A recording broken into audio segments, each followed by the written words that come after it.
Tuhan bersamamu. Inilah Injil suci menurut Santo Yohanes. Dimuliakanlah.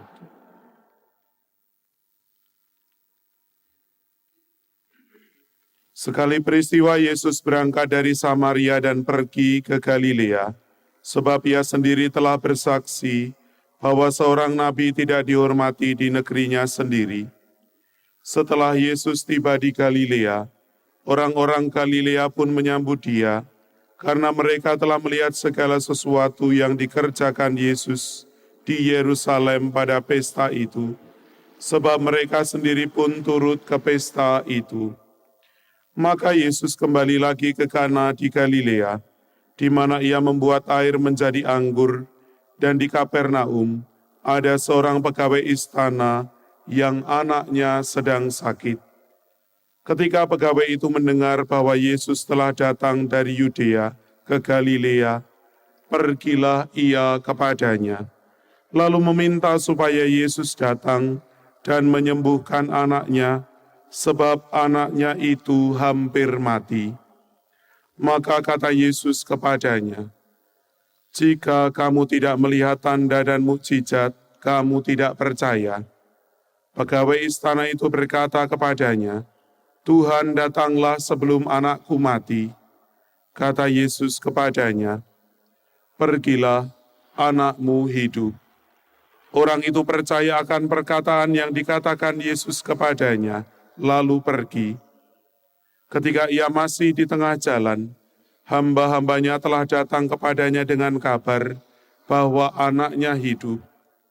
Ia bertanya kepada mereka pukul berapa anak itu mulai sembuh.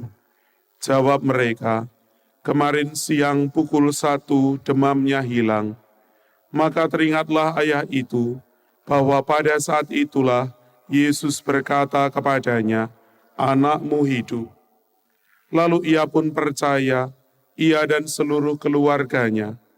Dan itulah tanda kedua yang dibuat Yesus ketika ia pulang dari Yudea ke Galilea. Demikianlah sabda Tuhan.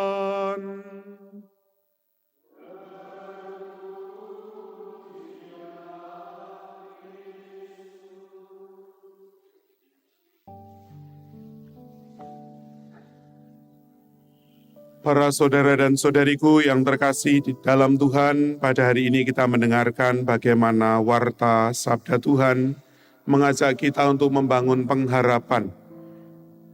Kisah tentang bagaimana kesembuhan anak seorang pegawai istana yang dilakukan oleh Yesus ketika ia kembali dari Yudea ke Galilea, menceritakan bagaimana sabda Tuhan, perkataan Tuhan, firman-Nya mempunyai daya. Maka kita akan mendengarkan lewat Injil Yohanes bagaimana firman, bagaimana sabda itu adalah Tuhan Yesus sendiri, adalah Allah sendiri yang mempunyai daya dan kekuatan membuat mukjizat ataupun juga aneka macam hal yang lain.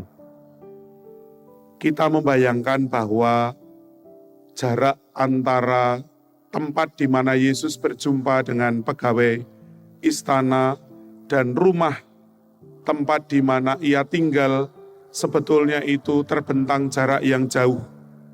Dikatakan bahwa lewat 1 hari ketika Yesus dan pegawai itu berbicara, dan baru pada hari kemudian ada hambanya menjumpai dan mengatakan bahwa anaknya hidup. Sabda Tuhan yang memberi daya kesembuhan untuk si anak ternyata jauh melampaui jarak yang terbentang jauh. Jarak yang jauh itu ternyata tidak ada apa-apanya. Tidak ada hal yang kemudian itu membuat semula itu menjadi halangan, tetapi karena daya kekuatan firman Tuhan jauh melampaui ruang ataupun juga waktu, pada akhirnya anak itu mendapatkan kesembuhan. Kita percaya bahwa dalam kehidupan kita ada pengalaman-pengalaman terkait dengan ruang, dan waktu yang terbatas. Ketika kita berdoa dan mempunyai pengharapan kepada Tuhan, pada akhirnya kekuatan Tuhan melampaui batas ruang dan waktu itu, sehingga membuat kita mengalami sukacita. Daya dan kekuatan dari Tuhan inilah yang mari pada masa Prapaskah ini, semakin kita hadirkan dalam pengalaman hidup beriman, sehingga memberikan kepada kita keyakinan yang semakin bertumbuh bahwa Tuhan sendiri hadir melampaui batas-batas ruang dan waktu untuk membuat mukjizat dalam kehidupan kita. Keputusasaan telah diubah oleh Tuhan menjadi hidup yang penuh harapan. Karena kita semua hari demi hari, semoga semakin bertumbuh dalam hidup iman, seperti dialami oleh pegawai istana ini. Bersama dengan saudara-saudari kita, entah mereka yang pada hari ini merayakan Hari Raya Nyepi, ataupun juga merayakan mulainya masa puasa, ataupun juga besok, mari kita semakin membangun hidup beriman menurut cara masing-masing, yang melampaui batas-batas ruang dan waktu dalam kehidupan. Mari kita hening sejenak, meresapkan sabda Tuhan dalam kehidupan kita.